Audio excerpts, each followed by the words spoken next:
just to toot my own horn, it's gonna be my fanfiction main character's name, Coban Breythine. He's a paladin, and he'll be coming of age, and I hope that in-game progeny can be adhered to my story in some way, shape, or form. So I look forward to experiencing that, however it develops. PAX East 18 booth caught my attention. I go yearly with my friends and family, mostly my family, and we were looking for swag, and at the time I was suffering from MMO fatigue. And I happened upon the PAX East 18 booth for Pantheon, and I watched people die over and over again to an early rendition of BRK, and it hooked me. I was hooked at that time. I signed up, and at that time they were running a grand prize for 5 people who signed up to the newsletter, and I was one of those 5 people who won VIP access. I'm a WoW baby, and I'm a child of the BC era. So I go for, I believe it would be the 3rd patch of BC, Dakara the Invincible. That's the boss of the 10-man in Zilliman, and specifically it has to be within the context of you running for a bear run.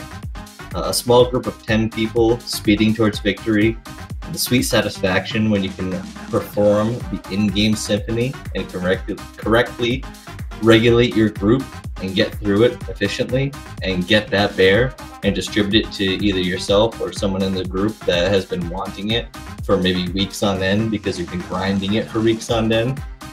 Yeah, that time frame in the game frame of WoW was fantastic, and I look forward to experiencing those type of experiences with Pantheon. Alright, so it's kind of a platter, to be quite honest with you. It's hot and sour soup, it's General Tso's chicken, it's a pint of pork lo mein, there's a 12-pack of beer in the fridge, there's a Rockstar in reserve, and there's water along the way. That's how I play my games on a good stretch. Probably Vosh J. I have to say, the same genre, the same era that I was playing 10-man Zolomon, we had the most difficulty in getting people geared in 5-mans and getting, 25-mans and getting their, what would be, tier 7? Yeah, it must have been tier 7. Tier 7 helm. That was our biggest stopgap in getting ourselves to the next phase of progression. So yeah, Vosh J for just unlocking and animation wise and getting ourselves through the particular gauntlet part of Vosh's precursor to actually killing her. Yeah, it was a good boss. It killed me a lot of times.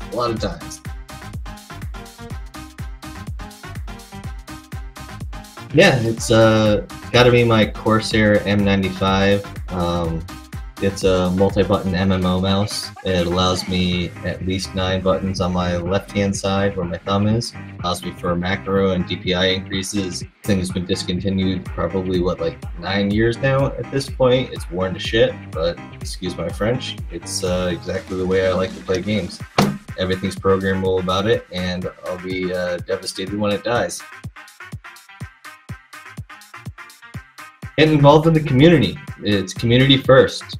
If you're a VIP or not a VIP, annoy the devs. Post on Reddit, post on the forums, Twitter feed them. If you are part of the community, create something. Draw something, write something, provide something in the content community, join a stream, annoy the developers that are putting up streams, you know, the content creators themselves. Just come be a part of the community at large. We need you to survive. So donate time or money and support the cause, you know? Starship Troopers. Assuming we're on a quarterly release schedule, I'd say somewhere around second quarter 2022 for 0.9x to be released. I think that VR has a juicy morsel, and they're just waiting for the right time to pull a reel on a publisher. I think it's going to happen, and I think it's inevitable.